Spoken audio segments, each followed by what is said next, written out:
Nah, yang lebih tragis lagi apa sekarang Bapak Ibu? Suara kemanusiaan ini, ya, suara kemanusiaan global itu sudah luar biasa kencengnya. Mereka yang bukan Muslim, mereka orang kafir, bahkan mungkin ada yang ateis. Mereka begitu pedulinya kepada penderitaan rakyat Gaza. Berada di garis depan dalam konvoi kemanusiaan, kafilah sumut atau artinya ketabahan. Mereka ada di garis terdepan di konvoi kapal kebebasan atau freedom flotilla ya di perairan Gaza. Itu berapa banyak aktivis, jurnalis, ada lagi anggota parlemen dari beberapa negara barat ikut dalam, ditangkap mereka, ditahan, dilepaskan dengan syarat bikin perjanjian tanda tangan jangan ikut lagi dalam aksi-aksi yang serupa. Sampai mereka orang dari Brazil, dari mana-mana nggak mau tanda tangan, lebih baik kami ditahan, harga diri. Itu kenapa? Dia merasakan kemanusiaan, denyut kemanusiaan. Kalau kita bagaimana? Umat Islam 2 miliar cuma bisa mengutuk. Rakyat negeri muslim yang bangkit, yang sadar ingin membantu menembus blokade Gaza, ya dihadang sama penguasa-penguasa diktator di negeri Islam. Di Libya dihadang, sampai di Mesir ada yang dihadang, ada yang tertahan di Kairo, ada yang sampai ke kota Ismailia, kota pantai dekat terusan Suez, mau masuk ke Sinai, jalan darat menuju perbatasan Rafah. Perbatasan antara Mesir dengan Palestina itu Rafah, ya, melalui gurun, melalui provinsi Aris di Mesir, juga tertahan, nggak boleh katanya. Dengan alasan apa? Itu akan memperburuk keadaan.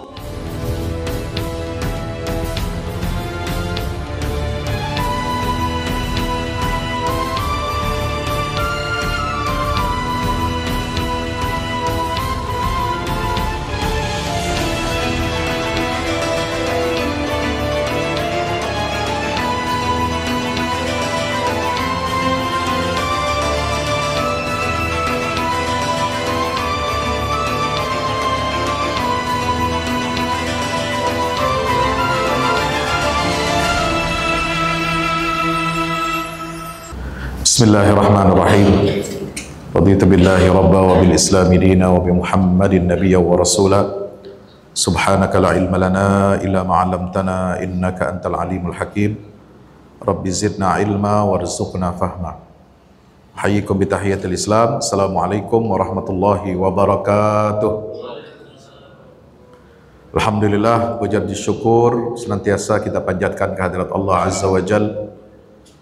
Salawat dan salam tak lupa mari kita senantiasa ucapkan dan kita sampaikan untuk baginda kita, junjungan kita baginda Rasulullah Muhammad sallallahu alaihi wasallam.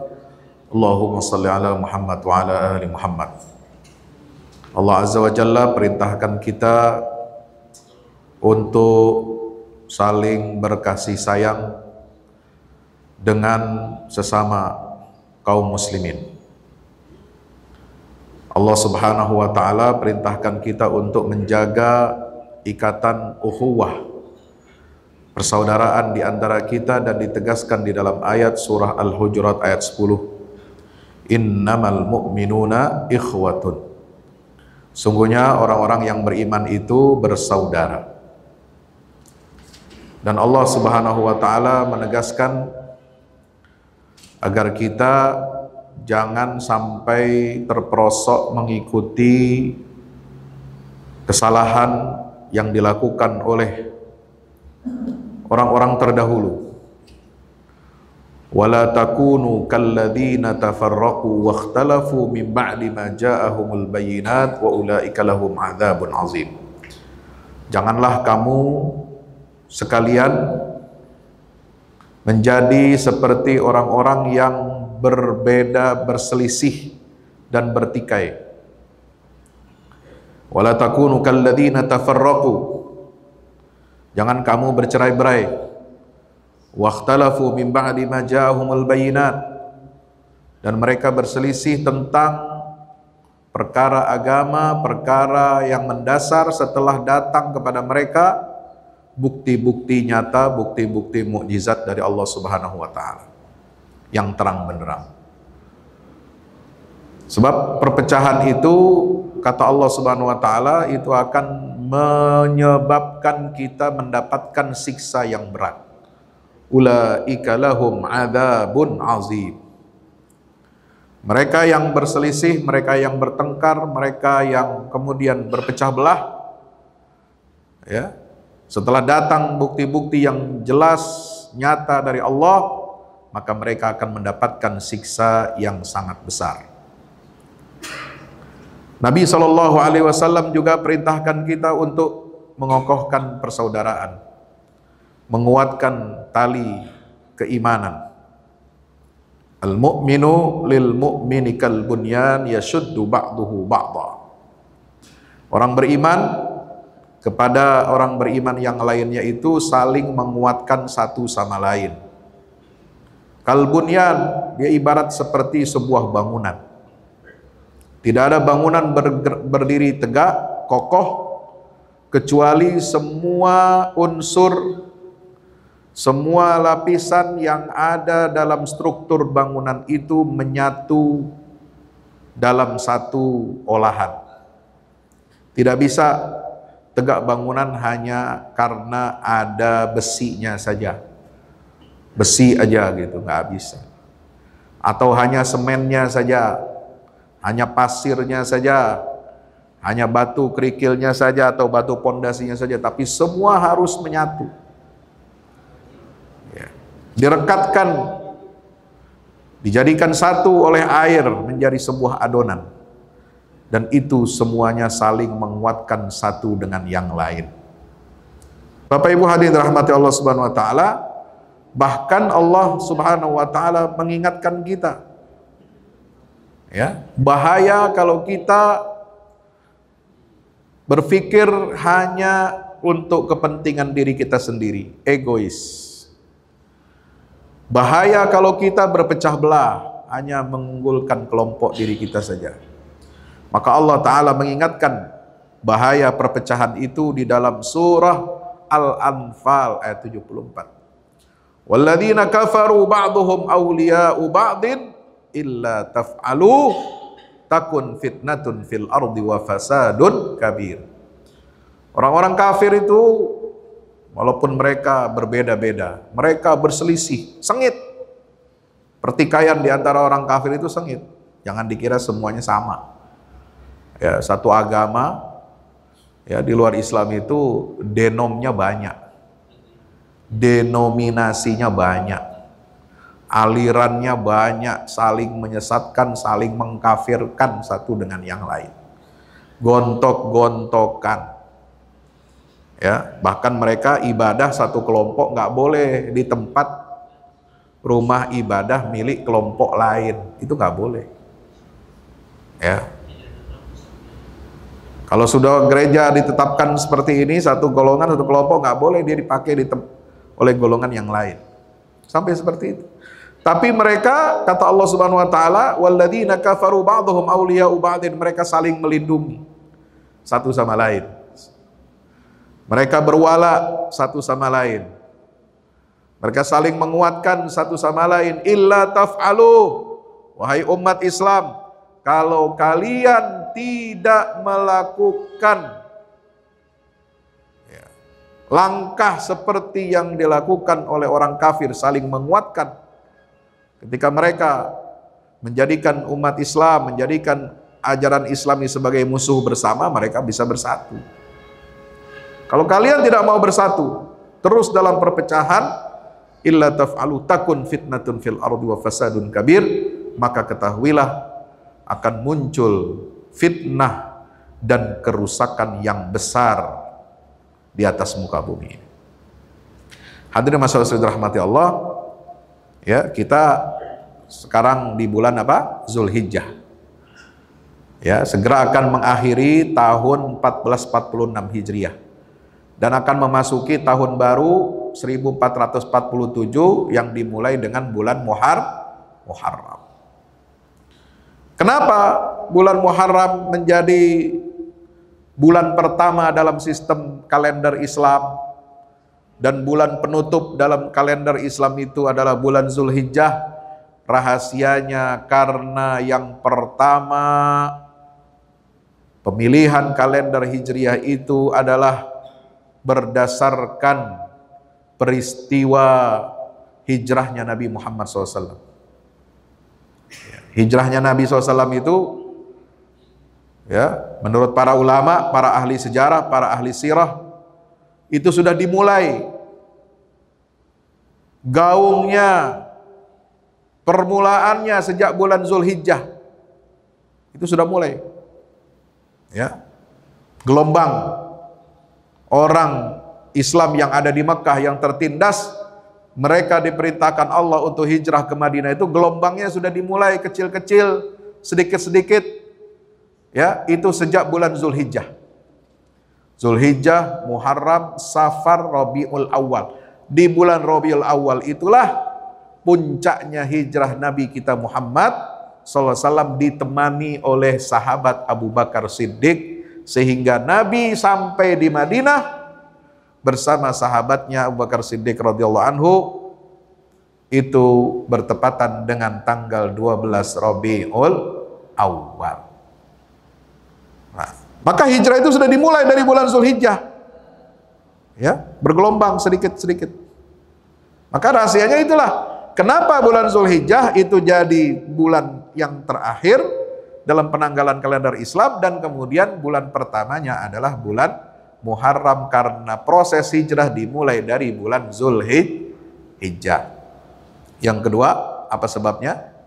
Karena hijrah itu melambangkan apa? Semangat perubahan, pembaharuan. Ya, bulan Muharram sebagai patokan tahun yang pertama dalam Islam, kita memulai tahun baru Islam di bulan Muharram itu ada semangat untuk kita perubahan, semangat untuk pembaharuan. Kenapa pembaharuan dan semangat perubahan itu munculnya di bulan Muharram setelah bulan Zulhijjah? Karena di bulan Zulhijjah itu adalah puncak pelaksanaan ibadah haji.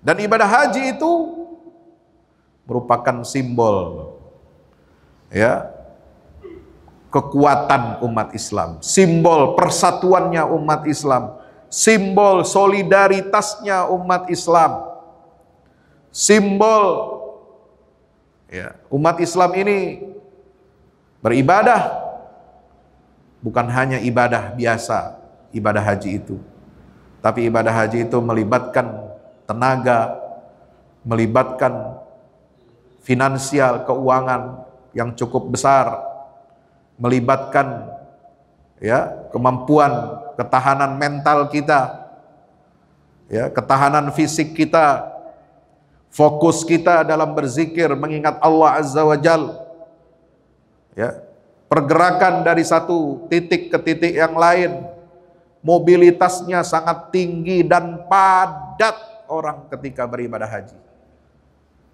Maka disitulah muncul apa? Diharapkan setelah ibadah haji ini ada perubahan-perubahan besar dalam diri seorang haji dan juga dalam tubuh umat Islam.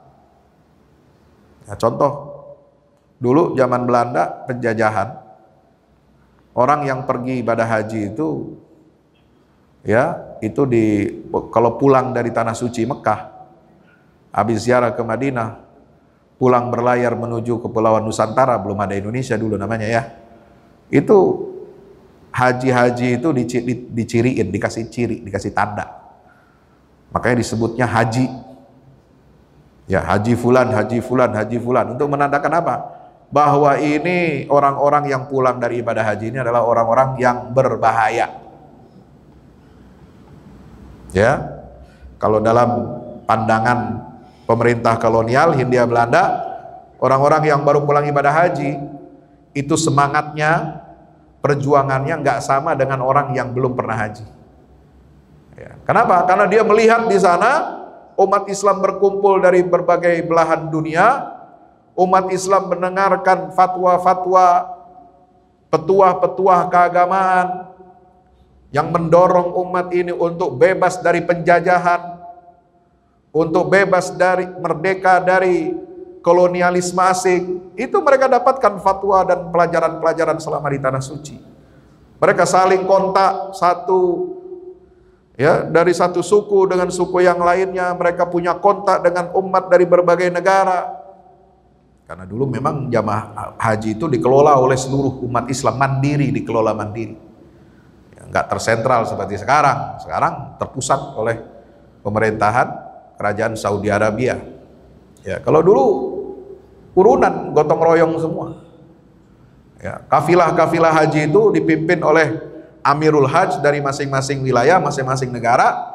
Itu mereka bermusyawarah, mereka bekerja sama, mereka merumuskan bagaimana perjalanan ibadah haji ini agar lancar, agar selamat, dan memberikan banyak manfaat, maslahat bagi umat Islam dari seluruh penjuru dunia. Nah, maka semangat itu yang kemudian mereka kobarkan, mereka bawa pulang ke negeri masing-masing. Semangat perubahan, semangat pencerahan. Karena ibadah haji itu memiliki makna persaudaraan dan persatuan yang tinggi, sebagaimana miniaturnya ada di Arafah, kumpul semua. Ya. Kemudian apa? Kekuatan tekad, ketulusan niat, kesucian hati yang disimbolkan dari Muzdalifah, dan kekuatan tangan untuk melakukan perubahan yang mereka ambil dari apa? Semangat melempar Jumratul Aqabah. Itu. Maka alumni ibadah haji ini bukan orang sembarangan. Ya. Oleh sebab itu, apa yang harus kita lakukan ini? Di bulan Muharram, insya Allah kita akan masuki tahun baru 1447 Hijriah. Kita masuki tahun baru nanti, tentu kita dalam keadaan prihatin. Ya, umat Islam tidak baik-baik saja. Terutama kita menyaksikan ketidakadilan global, kejahatan terhadap kemanusiaan, genosida yang berlaku dialami oleh saudara kita rakyat Palestina. Ya. Ini cermin ketidakadilan global. Nah, maka kita harus apa? Umat Islam ini harus belajar, harus mengembalikan izzahnya, muruahnya, kehormatan harga dirinya sebagai umat terbaik, umat yang paling adil, umat pilihan Allah. Kuntum khaira ummatin ukhrijat linnas ta'muruna bil ma'ruf wa tanhauna 'anil munkari wa tu'minuna billah. Surat Ali Imran 110. Ya. Maka saudara-saudara yang dirahmati Allah, kita akan memasuki tahun baru ini dalam keadaan prihatin. Sudah hampir 2 tahun perang. Ya.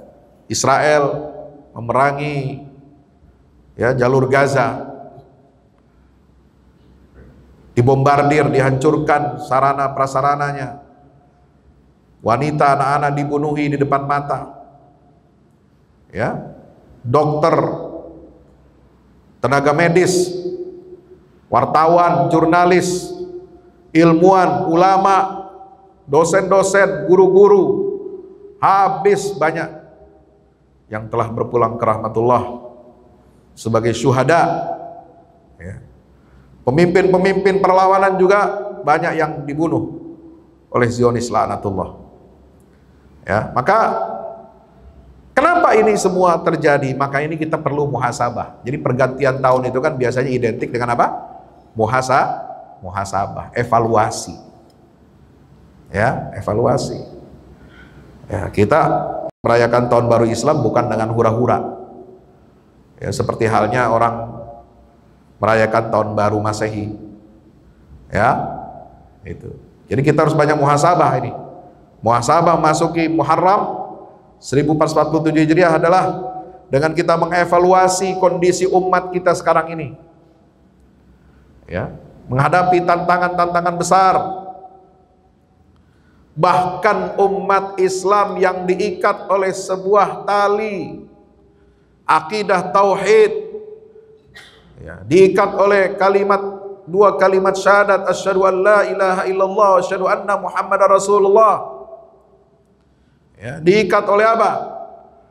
Bahwasanya yang sholat, yang zakat itu adalah fa ikhwanukum fiddin, mereka itu adalah saudara kalian. Ya, kita saksikan sekarang umat Islam nggak berdaya, jumlahnya 2 miliar tapi nggak berdaya membela umat yang tertindas di Palestina, tidak berdaya untuk mempertahankan kesucian Masjidil Aqsa, tidak berdaya untuk merebut Masjidil Aqsa dari penistaan, dari penindasan dan penjajahan kaum Zionis. Bapak Ibu dirahmati Allah Subhanahu wa taala. Nah, ini itu menjadi catatan kita. Kita harus evaluasi total. Muhasabah diri. Bukan hanya mohon ampun kepada Allah atas dosa-dosa kita yang telah lalu. Ya. Kita masuki bulan Muharram. Insya Allah dosa kita sudah dicuci oleh Allah pada hari Arafah 9 Zulhijjah, ya. Jamaah haji juga semua dosa sudah dicuci oleh Allah. Tapi kita tidak cukup hanya dengan muhasabah, ya. Dengan apa? Dengan amal soleh kita yang bersifat mahdoh. Tapi juga sekarang saatnya tiba kita bermuhasabah secara total, memperbaiki kehidupan umat ini dengan perbaikan jiwa kita, ya. Kemudian yang kedua, perbaikan apa? Leadership kepemimpinan umat ini, ya. Kita miris. Umat Islam banyak pemimpinnya kelihatannya hebat-hebat, kelihatannya, ya, jago kalau ngomong, wah masya Allah, hebat. Nggak di Arab, nggak di mana-mana, sama. Kalau kumpul, wah luar biasa. Perkumpulannya, forumnya, konferensi tingkat tingginya mewah. Tapi apa yang diputuskan, resolusi yang dihasilkan itu macan ompong, ya, cuma ya tinta di atas kertas, tidak efektif. Kenapa? Karena kita tidak punya power. Ya, kita bukan negara superpower. Ya, kita punya power, tapi power kita lokal. Ya, power kita kelas kampung, bukan kelas dunia, bukan kelas global. Ya, Indonesia bagus, pertumbuhan ekonominya, perdagangannya, pembangunan infrastrukturnya, walaupun ada catatan-catatan di sana sini, ya, tapi secara umum makro ekonomi Indonesia bagus. Walaupun angka korupsinya, ya, nauzubillah min zalik, ya, walaupun banyak di sana sini kasus hukum, banyak juga ketidakadilan, banyak kericuhan, ya, ketidakadilan, ya, ada saja memang di tiap negara-negara Muslim. Tapi secara umum negara-negara Islam ini apa? Dia memiliki sumber daya alam, dia memiliki kekayaan, dia memiliki kekuatan, tapi kekuatan kita belum mencapai kekuatan superpower, belum menjadi kekuatan global yang menentukan percaturan dunia, yang kalau kita ngomong A, orang lain akan dengar dan mereka takut. Nggak ada yang begitu sekarang, ya. Walaupun berkumpul 56 kepala negara Muslim mengeluarkan satu keputusan, ya cuma dianggap angin lalu aja sama Amerika sama Israel. Nggak takut dia dengan kecaman-kecaman dan kutukan-kutukan, ya. Nah, yang lebih tragis lagi apa sekarang Bapak Ibu? Suara kemanusiaan ini, ya, suara kemanusiaan global itu sudah luar biasa kencengnya. Mereka yang bukan Muslim, coba bayangkan, mereka orang kafir, bahkan mungkin ada yang ateis, ya. Mereka begitu pedulinya kepada penderitaan rakyat Gaza itu. Berada di garis depan dalam konvoi kemanusiaan, kafilah sumut atau artinya ketabahan. Mereka ada di garis terdepan di konvoi kapal, ya, kebebasan atau freedom flotilla, ya, di perairan Gaza. Itu berapa banyak aktivis, ya, jurnalis barat, ada lagi anggota parlemen dari beberapa negara barat ikut dalam itu. Ditangkap mereka, ditahan, ya, dilepaskan dengan syarat, ya, bikin perjanjian, tanda tangan, jangan ikut lagi dalam aksi-aksi yang serupa. Sampai mereka orang dari Brazil, dari mana-mana, nggak mau tanda tangan, lebih baik kami ditahan. Itu harga diri. Itu kenapa? Dia merasakan kemanusiaan, denyut kemanusiaan. Kalau kita bagaimana? Umat Islam 2 miliar, ya, cuma bisa mengutuk. Ya, rakyat negeri Muslim yang bangkit, yang sadar ingin membantu menembus blokade Gaza, ya dihadang sama penguasa-penguasa diktator di negeri Islam. Di Libya dihadang. Sampai di Mesir ada yang dihadang, ada yang tertahan di Kairo, ada yang sampai ke kota Ismailia, ya, kota apa namanya, pantai dekat terusan Suez, mau masuk ke Sinai, jalan darat menuju perbatasan Rafah, perbatasan antara Mesir dengan Palestina, itu Rafah, ya, melalui gurun, melalui provinsi Aris di Mesir, juga tertahan, nggak boleh katanya. Dengan alasan apa? Itu akan memperburuk keadaan. Coba bayangkan, saudara-saudara, ya, bayangkan, coba Anda bayangkan sejenak begini. Saya ingin katakan begini, rumah Anda terbakar, anak-anak dan istri keluarga Anda terjebak di dalam rumah yang terbakar itu. Ya, ya. Mereka menjerit, memohon dan menggigil, memanggil nama Anda dalam keadaan takut yang luar biasa, cilatan api yang berkobar, tapi Anda hanya berdiri dan membeku seperti patung. Ya. Kenapa? Karena takut. Ya. Ada yang teriak di belakang atau di depan Anda, ada yang jagain. Jangan kamu bantu. Karena nanti kalau kamu masuk ke situ khawatir akan memperburuk keadaan. Ya, korban tadinya cuma 2 atau 3, nanti kamu masuk ke situ bawa rombongan yang lain untuk menyelamatkan yang di dalam, akhirnya semuanya pada mati, tambah lagi korbannya. Nah, begitu cara berpikirnya itu. Ya.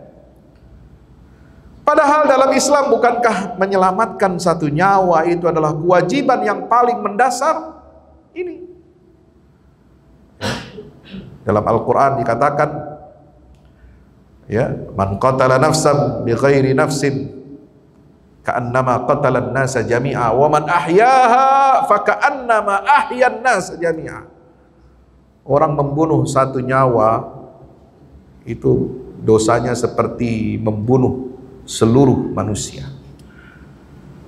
Dan sebaliknya, siapa yang menghidupkan dan mau menyelamatkan satu nyawa manusia, maka pahalanya juga sama dengan dia menghidupkan, menyelamatkan nyawa seluruh umat manusia. Surah Al-Maidah ayat berapa? 32. Ya. Kalau ada seperti itu, ya, kita jangan memandang saudara kita umat Islam di negara lain yang bertetangga berbatasan dengan kita, jangan kita anggap mereka itu orang lain. Mereka itu saudara kita, mereka itu keluarga kita, keluarga besar kita. Ya, itu sebagai gambaran saja, ya, ilustrasi. Ya. Nah, bagaimana kalau kita hanya membiarkan? Bagaimana kemudian ketika kita hanya bisa diam, padahal kita bisa bertindak? Ya, bukankah itu adalah sebuah bagian dari kezaliman juga? Tidak menolong sesama? Ya, padahal Nabi SAW bersabda dalam hadis riwayat Imam Al-Hakim, "Man lam yahdam bi amril muslimin falaysa minhum." Siapa orang yang tidak peduli dengan urusan kaum muslimin, maka dia bukan bagian dari mereka, bukan bagian dari umat Islam. Maka sekarang kita melihat, menyaksikan hari ini, ya, sudah hampir 20 bulan, bayangkan. Gaza itu dibakar. Anak-anaknya tergilas di bawah puing-puing. Wanita-wanitanya hancur di reruntuhan. Ya. Nah, itu menyedihkan kita, membuat hati kita teriris-iris. Tapi ada yang lebih menyakitkan lagi daripada itu. Ketika datang bantuan, bukan bantuan bawa senjata. Itu konvoi kemanusiaan itu nggak ada yang bawa senjata, mereka sipil. Mereka datang membawa bantuan, mereka ingin menembus blokade Gaza, mereka ingin menunjukkan kepada dunia, ayo buka perbatasan itu, selamatkan rakyat Gaza ini. Ya. Untuk menunjukkan kepada dunia dan mengetuk hati nurani dunia dan pemimpin-pemimpin dunia agar mereka membuka blokade. Kenapa? Ya walaupun ini terakhir baru-baru ini, ya, baru 1 bulan terakhir itu katanya Israel kerjasama dengan Amerika membuka blokade dengan memberikan pasokan makanan, minuman dan lain sebagainya, bantuan kemanusiaan. Tapi apa yang terjadi? Laporan dari lapangan itu hanya kedok. Itu hanya pencitraan dan pemanis, ya, yang dioles kepada dunia internasional supaya mereka bisa dianggap sebagai apa? Mereka peduli terhadap kemanusiaan dan memberikan bantuan kemanusiaan. Tapi ketika terjadi pembagian bantuan-bantuan kemanusiaan itu, apa yang terjadi? Ya, rakyat Gaza itu ditembakin. Ya, sampai sekarang saya dapat laporannya kurang lebih sudah ada 380 lebih korban yang ditembak secara brutal, ya, yang dibunuhi ketika mereka sedang mengantri, sedang menerima bantuan-bantuan kemanusiaan itu. Ya, mereka terpaksa untuk datang ke tempat itu. Kenapa? Karena tidak ada lagi yang bisa dimakan, tidak ada yang bisa diminum. Nah, dalam kondisi seperti itu, fraud itu, kesempatan itu digunakan oleh mereka, ya, tentara Zionis untuk apa? Membunuhi saudara-saudara kita. Nah itu. Jadi, nah kondisi seperti ini bagaimana kita menyikapinya? Kita tidak bisa lagi mengandalkan pemimpin-pemimpin negara Islamnya cuma ngomong doang. Ya, cuma gertak doang, cuma mintanya juga ke Amerika juga ujung-ujungnya. Minta supaya menekan Israel lah. Bagaimana menekan Israel? Amerika itu ya ibu kandungnya, ya, anak ideologinya, ya, selain anak biologis juga anak ideologisnya Barat, ya, yang melaksanakan agenda Barat untuk mengamankan kepentingan-kepentingan kolonialis Barat yang bercokol di dunia Islam. Ya nggak mungkin, ya, ibu kandungnya, ya, bapak ideologisnya itu menekan dan menghukum anaknya sendiri. Nggak ada ceritanya. Artinya bagaimana? Kalau kita ingin, ya, menyelesaikan masalah-masalah itu, maka umat Islam satu harus apa? Harus kompak, harus menjadi kekuatan superpower yang bisa mengimbangi kekuatannya Amerika. Yang kedua, rakyat umat Islam ini harus berkoalisi dengan seluruh bangsa di dunia apapun agamanya, ya, ya, untuk apa? Membangun aliansi koalisi kemanusiaan, menembus blokade Gaza ini. Bapak Ibu dirahmati Allah, ya, ketika bantuan itu datang, bantuan kemanusiaan bukan senjata. Mereka dihadang. Siapa yang menghadang? Otoritas negara-negara yang notabene Muslim. Ya, mereka yang menghadang. Di Libya dihadang oleh pemerintahannya yang fasik, ya. Di Mesir dihadang oleh pemerintahannya, oleh otoritasnya, ya. Alasannya macam-macam. Kalau mau itu harus ada izin dulu, ya. Nah, kan udah dapat visa. Kemudian izin, ya, pergerakan sipil kan dijamin oleh hukum internasional. Selama mereka tidak melakukan kerusuhan, tidak melakukan ancaman senjata, ya, tidak membawa senjata, ya, itu pergerakan orang itu, manusia itu bebas, dijamin oleh hukum. Selama dia punya dokumen-dokumen keimigrasian masuk ke sebuah negara, gitu ya. Ya. Mereka ke sana itu bukan untuk memprotes, bukan untuk membuat kekacauan, menentang otoritas, tapi untuk menentang ketidakadilan global. Untuk menentang, ya, bungkamnya dunia internasional, untuk mengetuk hati masyarakat dunia, untuk membuka blokade atas rakyat Gaza. Siapa yang menghadang? Ya, saudara-saudaranya sendiri. Umat Islam, sampai ada seorang aktivis dari Inggris, dia perawat, ya, sampai nangis-nangis di depan tentara Mesir. Ya, saya ini ingin mendatang membantu. Saya sudah berkali-kali, belasan kali saya masuk ke jalur Gaza, membantu ibu yang hamil ketika melahirkan anaknya kemudian kena bom. Ya, membantu wanita-wanita, anak-anak yang di depan saya dia ditembakin. Kemana rasa kemanusiaan kalian? Kemana keislaman kalian gitu? Anggap itu dia bukan saudara saya, dia bukan saudara saya bukan orang Islam katanya. Tapi mereka itu saudara kalian, orang Islam juga. Kemana keislaman kalian? Kemana rasa kemanusiaan kalian? Sampai begitu orang. Ya, orang kafir aja ngerti gitu. Bahwa Islam itu mengajarkan apa?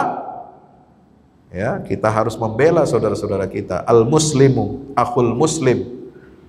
La yazlimuhu wa la yuslimuhu wa la yakhdhuluhu. Seorang muslim itu adalah saudara bagi seorang muslim yang lain. Tidak boleh dia menzaliminya, tidak boleh dia menyerahkannya kepada musuh, dan tidak boleh dia membiarkannya terlantar menjadi santapan ya orang-orang yang zalim. Ya.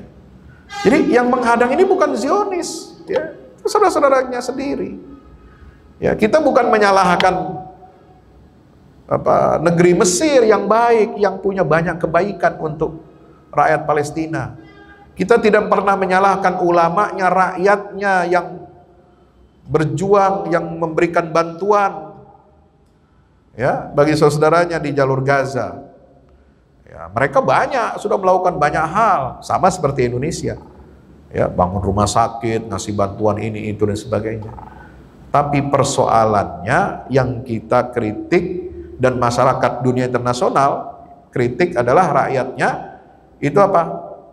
Mengkritik rezim pemerintahannya yang tidak mengizinkan, walaupun aksi mereka itu aksi yang damai, aksi yang simpatik, aksi yang tidak tidak anarkis itu.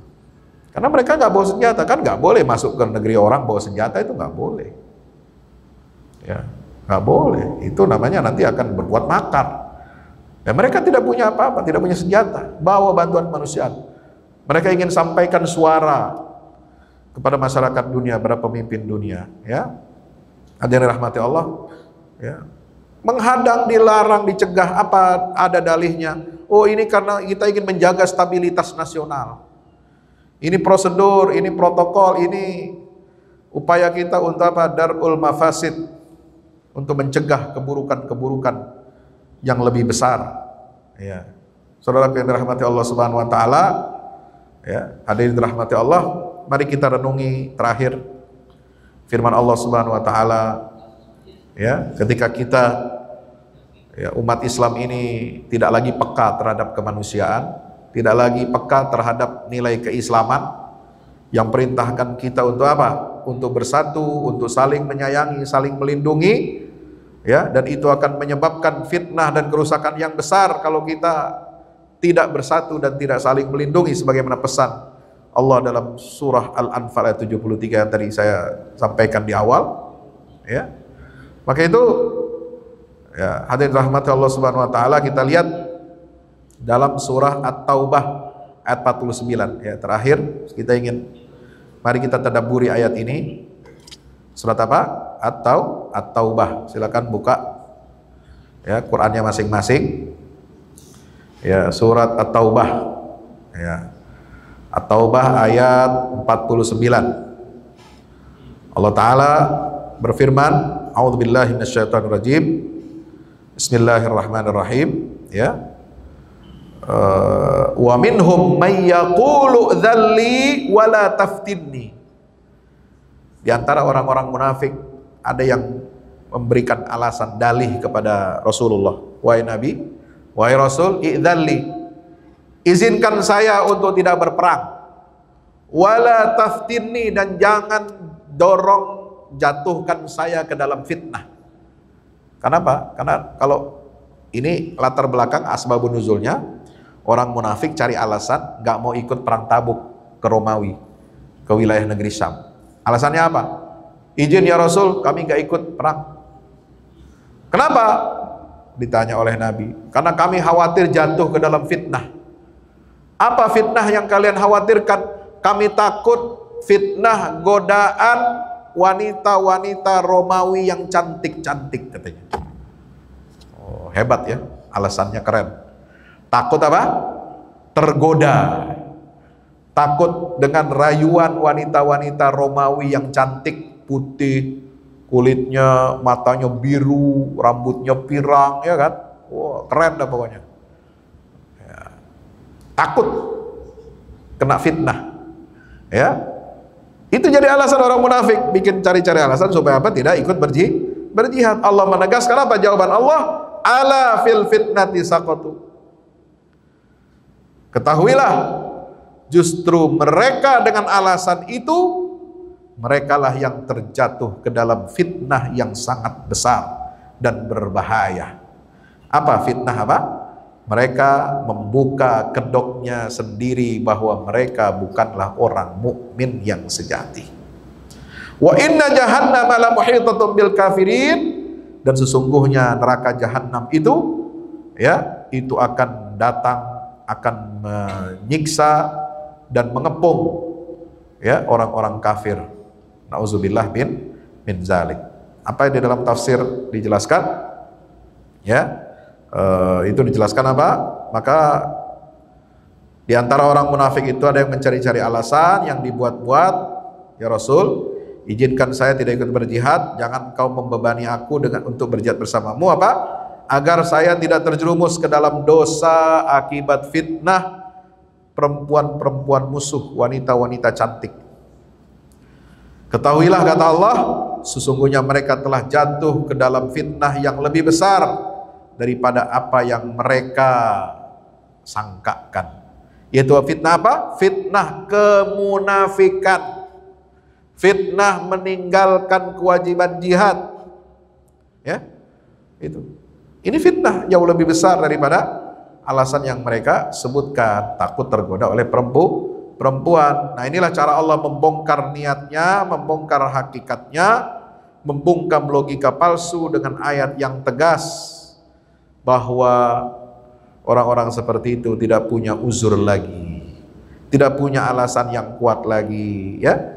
Jadi, saudara kita rahmati Allah, sejak zaman dulu Al-Quran turun, sudah ada yang mencoba untuk memunculkan, membuat alasan-alasan fitnah ini, fitnah itu.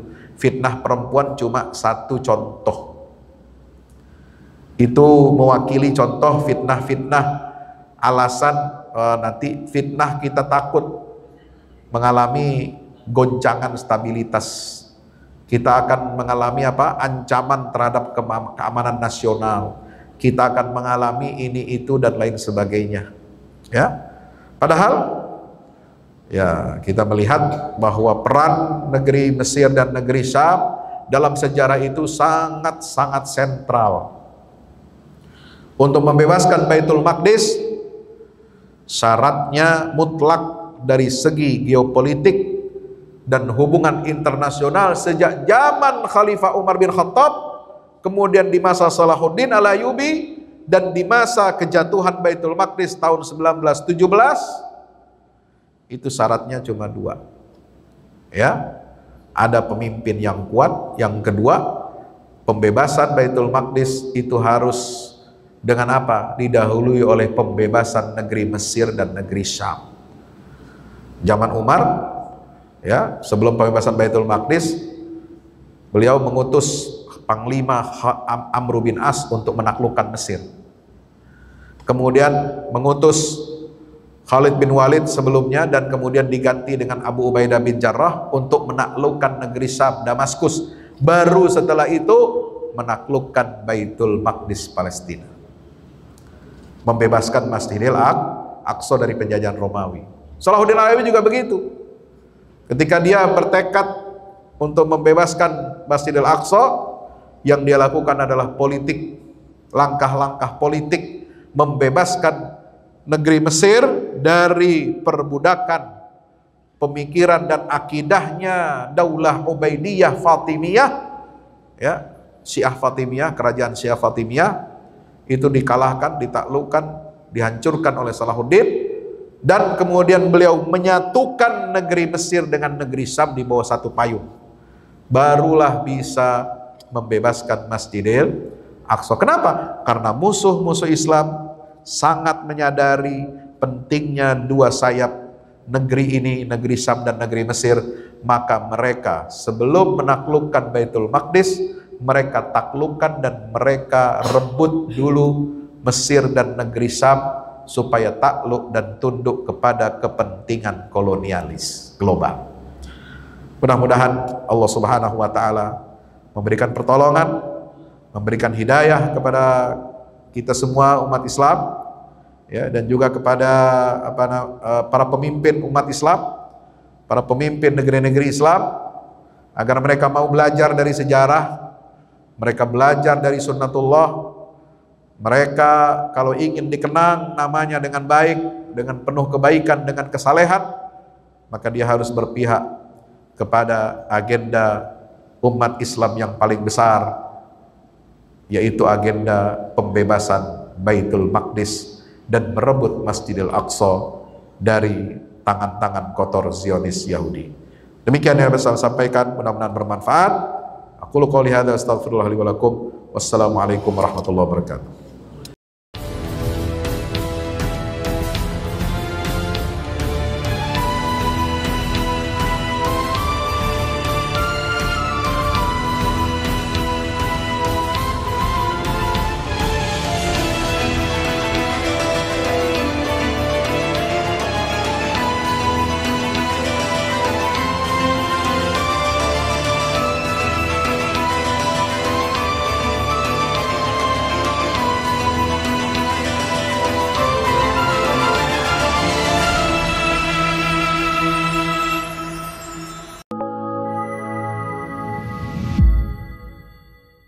Yang terbaru dari Ustadz Fahmi Salim, buku Runtuhkan Zionis Rebut Baitul Maqdis, buku yang siap membuka cakrawala pikiran dan batin sahabat, sudah bisa dipesan sekarang juga. Hasil yang dicapai para mujahidin dalam pertempuran Badai Al-Aqsa 7 Oktober 2023 memiliki arti penting ataupun nilai strategis, bukan hanya dalam pembuktian bahwa kekuatan Israel bisa dikalahkan bahkan oleh pihak yang memiliki persenjataan jauh di bawahnya, melainkan juga dalam menyadarkan dunia Islam, terutama para pemimpinnya yang memilih menjadi penonton ketimbang membantu sesama saudaranya. Buku ini adalah salah satu bentuk dukungan dan ikhtiar dengan niat berjuang bersama-sama dengan mujahid Palestina. Tak sekedar memberikan informasi, membeberkan fakta atau data kepada khalayak di Indonesia. Buku ini juga hadir untuk meluruskan tudingan bahkan fitnah terhadap para pejuang di sana. Betapapun kita berada jauh dari Al-Quds, melalui buku ini kita akan dapatkan bagaimana kita bisa memperoleh pahala yang sebanding dengan para pejuang di garda terdepan di negeri perlawanan Palestina. Dapatkan buku Runtuhkan Zionis Rebut Baitul Maqdis segera.